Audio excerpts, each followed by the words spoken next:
J'espère que c'est bien, que c'est net et que le son est pas mauvais. Par contre, faire la miniature, je pense que ça va pas être possible. Vous verriez déjà la pile que j'ai, ça me fait une ombre. Tellement il y a de livres, c'est n'importe quoi. Priez pour moi s'il vous plaît. Hello, on se retrouve encore pour un book haul. Je vous avais promis une autre vidéo entre temps, je sais pas si elle sortira avant celle-ci ou après, mais dans tous les cas je vous la montrerai. Vous avez un spoiler dans cette vidéo là qui vous annonce le sujet. Je sais pas si vous apercevrez de quoi je parle. Je sais pas si vous l'avez vu. Qu'est-ce qu'il fout? Tu vas où comme ça, sans lumière là? Il est fou ce chat. Viens mon chatou. Dis bonjour. Dis bonjour à la caméra. Mon petit bébé. En tout cas, du coup, on se retrouve encore pour un book haul. C'est le genre de vidéo que j'adore regarder, mais quand je l'ai fait, j'ai un peu de scrupule à me dire que j'ai acheté autant de livres, alors que j'en ai autant à lire déjà. Mais je pense du coup que ça va être vraiment le dernier grand book haul pour une période aussi courte. Là, c'était sur la période de juillet à août, peut-être une partie juin aussi. Mais je pense que par la suite, je vais vraiment me calmer sur les achats, faut vraiment que je me calme. Pour que je vous explique un peu la situation et que j'ai de mon côté moins de scrupules à avoir acheté autant de livres. Je suis partie en vacances dans le sud de la France, j'y vais régulièrement parce qu'il y a les parents de mon copain qui y vivent. Et vous avez une ville, Banon, où se trouve une librairie qui s'appelle le Bleuet.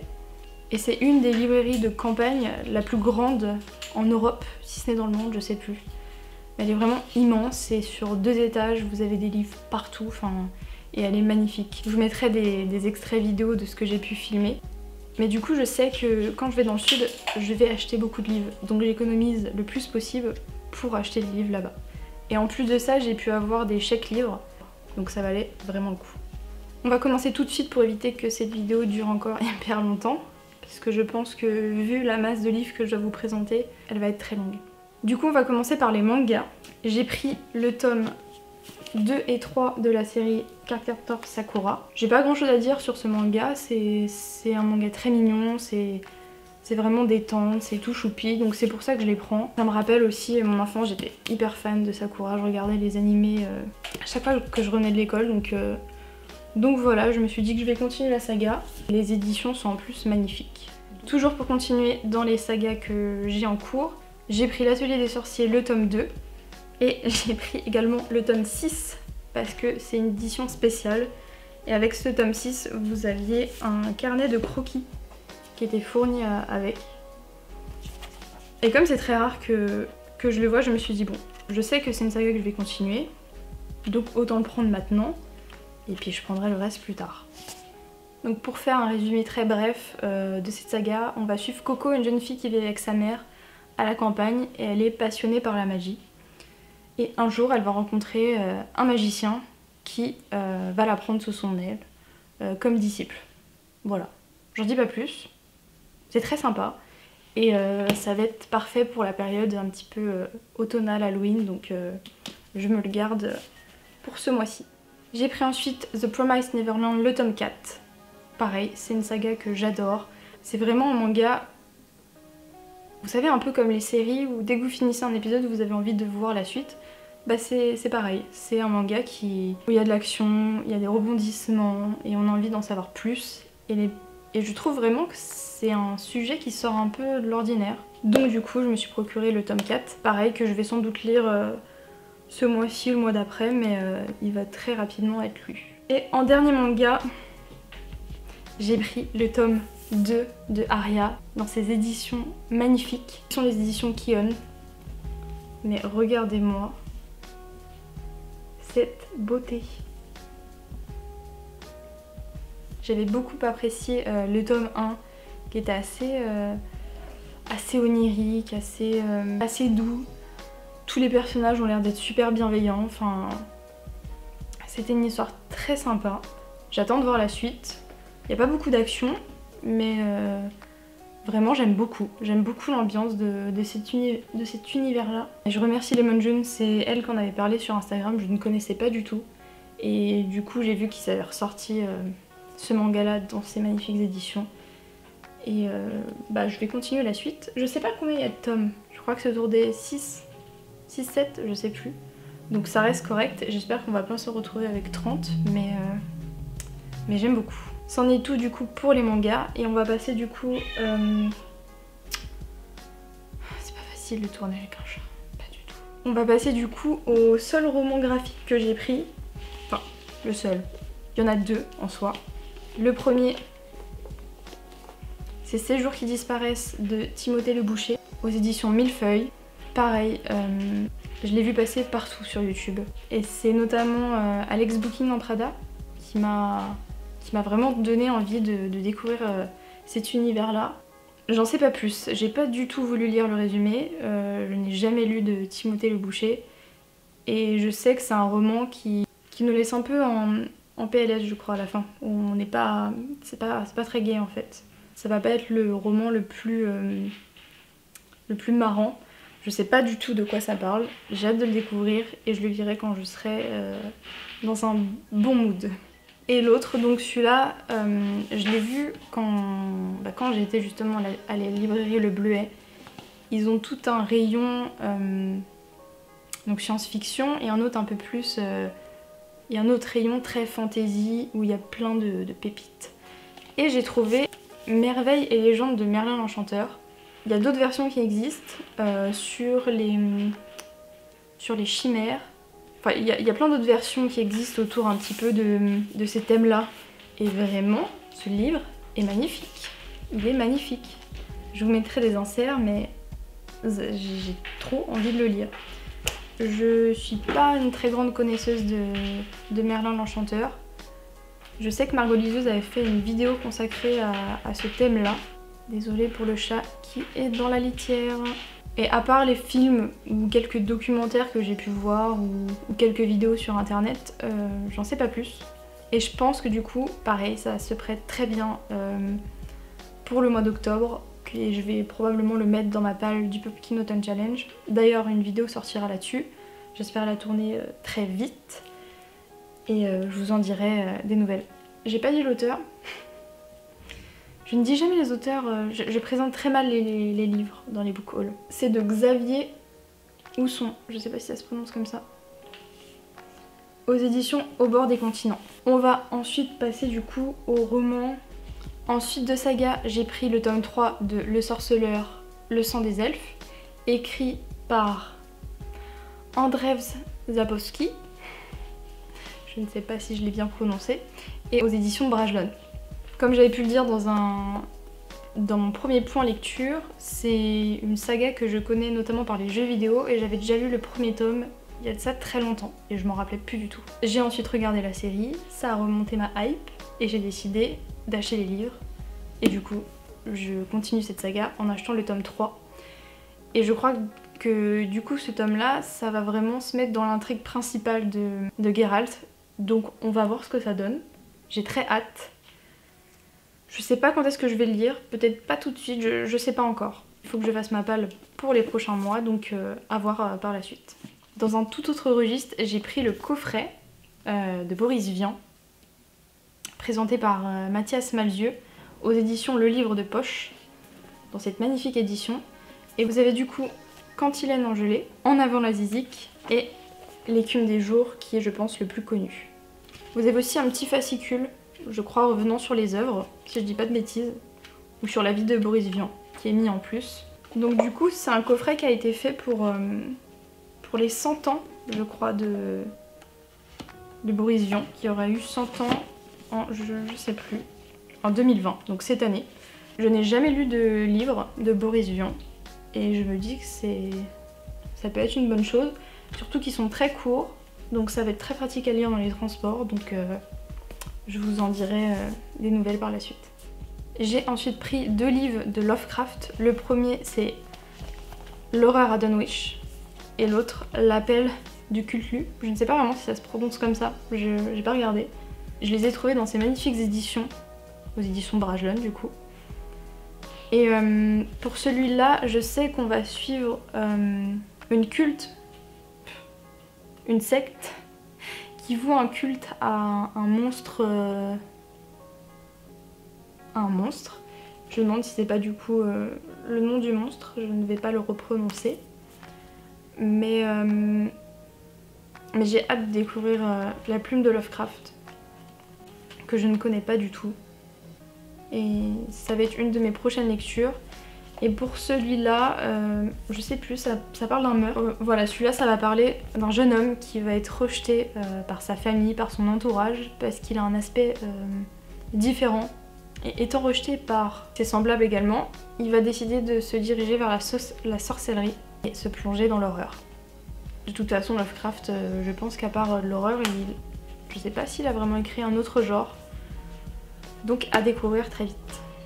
On reste dans l'horreur parce que j'ai un petit rituel chaque année pendant la période d'Halloween, je lis un Stephen King.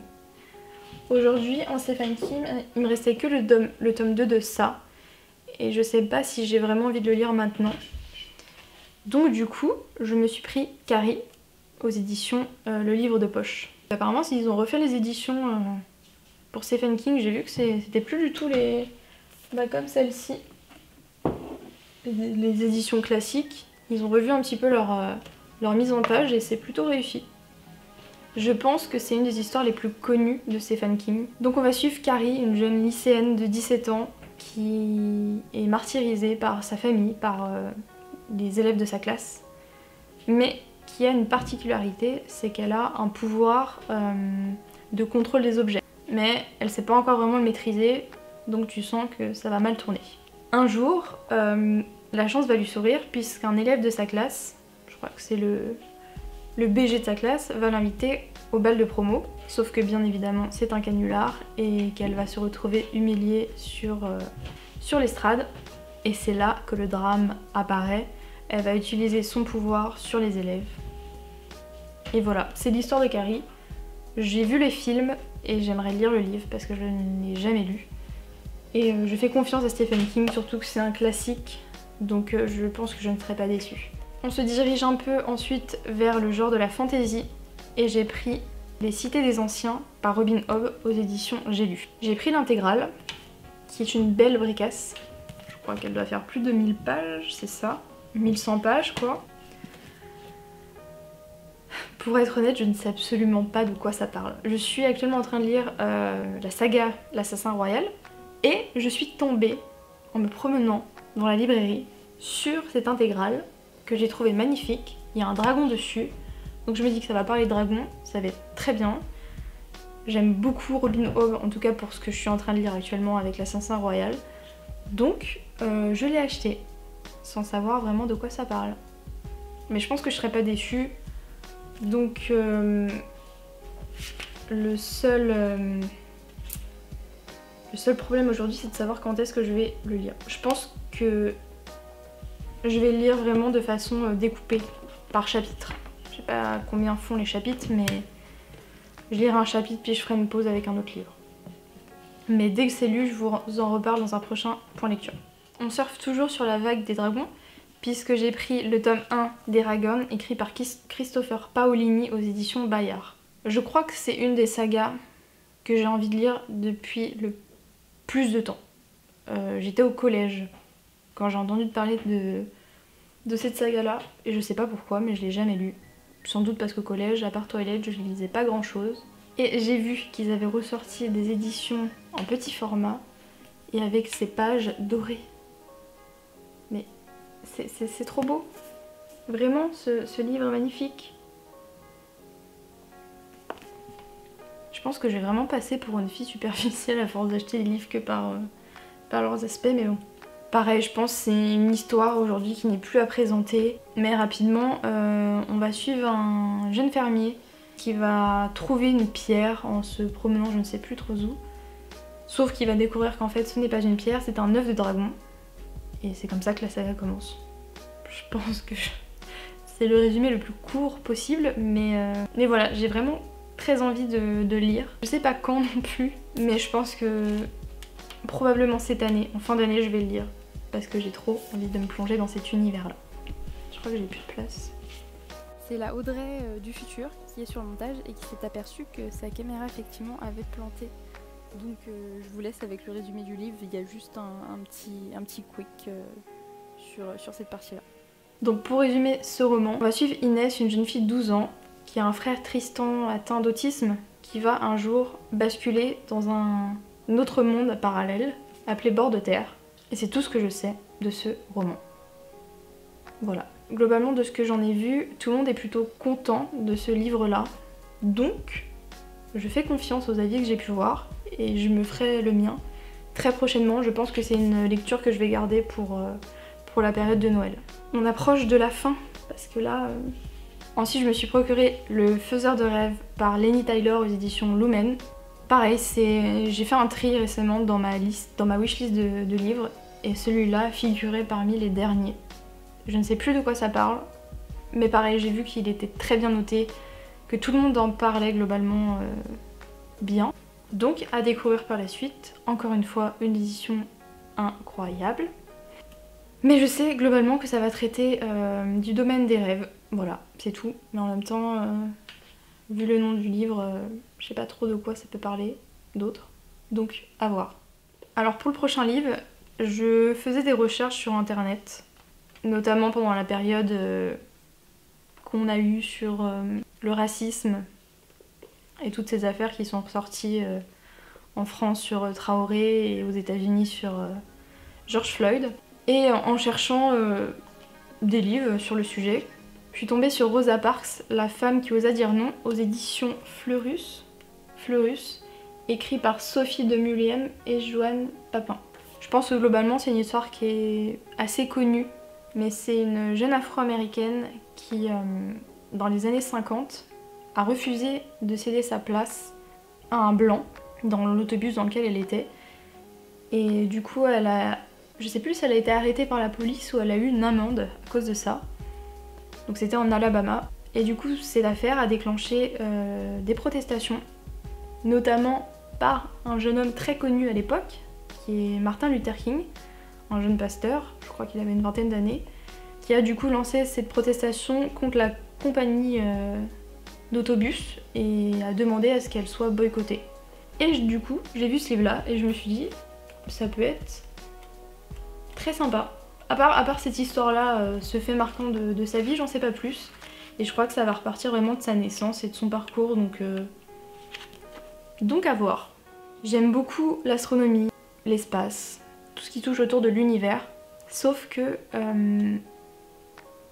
j'avais lu à l'époque le livre de Stephen Hawking, Une brève histoire du temps, et j'avais trouvé ça très compliqué à lire. Alors que pourtant c'est censé être assez fluide, c'est censé être un discours accessible à la majorité des personnes. Et ça faisait longtemps que j'ai envie de découvrir d'autres livres là-dessus, sur le sujet, et j'ai pris du coup Discours sur l'origine de l'univers par Étienne Klein aux éditions Champ Science. Donc c'est un livre qui va, comme vous l'avez compris, traiter principalement de l'univers, d'où ça vient, ce qu'on en sait, ça va vraiment traiter des prémices de ça. J'espère que ça va être un livre plutôt accessible, à voir. On passe ensuite à un autre livre qui va traiter de l'étonnant pouvoir des couleurs par Jean-Gabriel Cauze aux éditions J'ai lu. C'est un sujet vraiment qui me fascine. Les couleurs, vous en avez dans tous les domaines, que ce soit dans le cinéma, dans la photographie, dans le marketing. C'est vraiment un facteur de pouvoir immense. Vous avez très souvent des couleurs représentatives comme le rouge ou le bleu. Et je voulais vraiment en savoir plus sur comment on choisit une couleur. Qu'est-ce qui vraiment la caractérise? Pourquoi par exemple pour les feux on va avoir le feu vert qui va nous dire que c'est bon on peut passer, ou alors le rouge ça va être vraiment n'y allez pas. Enfin, il y a vraiment beaucoup de connotations des couleurs qui sont définies, qui sont vraiment, je sais pas comment expliquer, mais qui sont vraiment propres à elles-mêmes. On sait d'instinct ce que ça veut dire. Que très souvent le rouge c'est mauvais, le vert c'est bien. Alors, je prends ces deux couleurs là parce que c'est les exemples qui me viennent là tout de suite, mais je trouve ça très intéressant. C'est quelque chose qu'on retrouve partout, vraiment partout. Et en plus pour le coup la couverture est quand même attire vraiment l'œil, donc je trouve que ça fait vraiment son taf. À voir ce que ça donne, je pense que ça peut être très intéressant. Et je vais abréger parce que ma caméra va s'éteindre d'ici 2 secondes. Il s'agit de Watership Down par Richard Adams aux éditions Monsieur Toussaint l'Ouverture, qui font vraiment, encore une fois, des éditions incroyable. Ce livre est d'une beauté. Pareil pour celui-là, il a été influencé par Lemon June qui en a parlé. Je ne sais pas de quoi ça parle, je sais que c'est un classique, donc à découvrir par la suite. Voilà, je vous ai présenté tous les livres que j'ai pu acheter dernièrement. Il y en a beaucoup, Et j'espère que mon rythme de lecture va s'accélérer parce qu'en ce moment je ne lis plus grand chose. Mais j'ai pas envie de me forcer, je veux vraiment que ce soit un plaisir. Voilà. J'espère que ce book haul vous a plu et puis on se retrouve très prochainement. Bye!